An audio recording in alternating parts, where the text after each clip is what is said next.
ঘুরতে গেছে ওইদিকে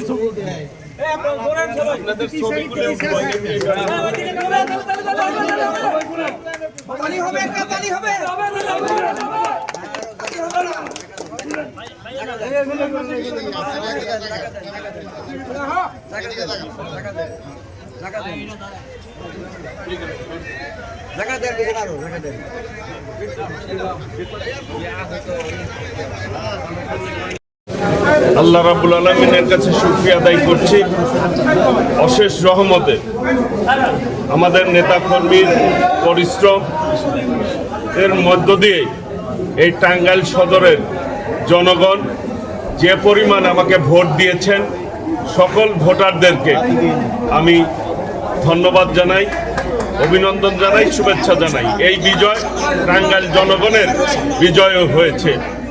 আগামী দিনে আমি ইনশাল্লাহ যেই প্রত্যাশা নিয়ে এই টাঙ্গাইলের জনগণ আমাকে ভোট দিয়েছেন সেই প্রত্যাশা ইনশাল্লাহ আমি শতভাগ পূরণ করার চেষ্টা করব ইনশাল্লাহ। আমি নেতাকর্মীদের বলবো সকলেই অনেক পরিশ্রম করেছেন, সকলকে ধৈর্য ধারণ করে সহনশীলভাবে পরিস্থিতি যাতে ভালো থাকে। গতকালও আমি সকালে বের হয়েছিলাম, প্রত্যেকটি ইউনিয়নেই আমি ভিজিট করেছি এবং তাদেরকে শান্ত থাকার বলেছি, কারণ এখন আমাকে 4,65,000 ভোটার যারা আমাদেরকে ভোট দিয়েছেন সকলের প্রতিনিধি হিসাবেই কিন্তু ওনারা আমাকে নির্বাচিত করেছেন, সবাই আমাকে ভোট দিয়েছেন। কাজেই সকলের নিরাপত্তা দেওয়ার দায়িত্ব হচ্ছে আমার। আমি সকলের সহাবস্থান নিশ্চিত করব, সহমর্মিতার পরিবেশ বজায় রাখব।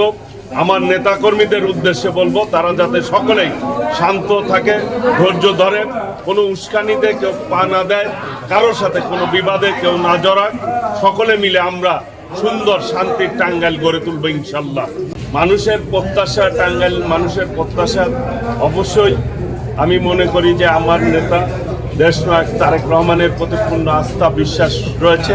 উনি যখন যেভাবে আমাকে যে জায়গায় কাজে লাগাবে আমি ওইভাবেই কাজ করবো ইনশাল্লাহ। আমার ভাই দীর্ঘ 17টি বছর কারাভোগ করেছে, নির্যাতন ভোগ করেছেন। উনি নির্বাচিত হওয়ায় আমি অত্যন্ত খুশি হয়েছি, আনন্দিত হয়েছি। আমার ভাই সকলে মিলে তাকে দল মত ধর্ম বর্ণ নির্বিশেষে সবাই তাকে ভোট দিয়েছেন এবং তার ভোটের ব্যবধান এই নির্বাচনের সবচাইতে বেশি রেকর্ড করেছেন। কাজেই আমাকেও টাঙ্গাইল সদরের জনগণ আমাকে বিপুল ভোটে নির্বাচিত করেছেন। আমি সেই জন্য টাঙ্গাইল সদরের প্রত্যেকটি জনগণের কাছে আমি কৃতজ্ঞতা প্রকাশ করি এবং তারা আমাকে অনেক বেশি উৎসাহ দিয়েছেন, আমার সাথে থেকেছেন। আমার নেতাকর্মীরা আমার জন্য অনেক বেশি পরিশ্রম করেছেন, তাদের প্রতিও আমি কৃতজ্ঞতা জানাচ্ছি। এবং আজকে 1 ফাগুন, সেই জন্য আমি সকলকে বলবো এই বাংলাদেশের গণতন্ত্রের যে বসন্ত বয়ে যাচ্ছে, বাংলাদেশের মানুষের হৃদয়ে যে বসন্ত বয়ে যাচ্ছে, এই বসন্ত যাতে মানুষের মঙ্গলের জন্য হয়, মানুষের কল্যাণের জন্য হয়, শান্তির জন্য হয়। আমরা সকলে মিলে এই টাঙ্গাইলকে একটি আধুনিক টাঙ্গাইল, একটি মডেল টাঙ্গাইলে যাতে রূপ দিতে পারি, সেই জন্য সকলের কাছে এই টাঙ্গাইল সদরবাসীর কাছে আমি দোয়া কামনা করছি এবং সবাই সুন্দরভাবে পরস্পর ভাই ভাই হিসাবে আমরা পথ চলব এবং সকলে মিলে ইনশাল্লাহ এই টাঙ্গাইলকে এগিয়ে নিয়ে যাব ইনশাল্লাহ।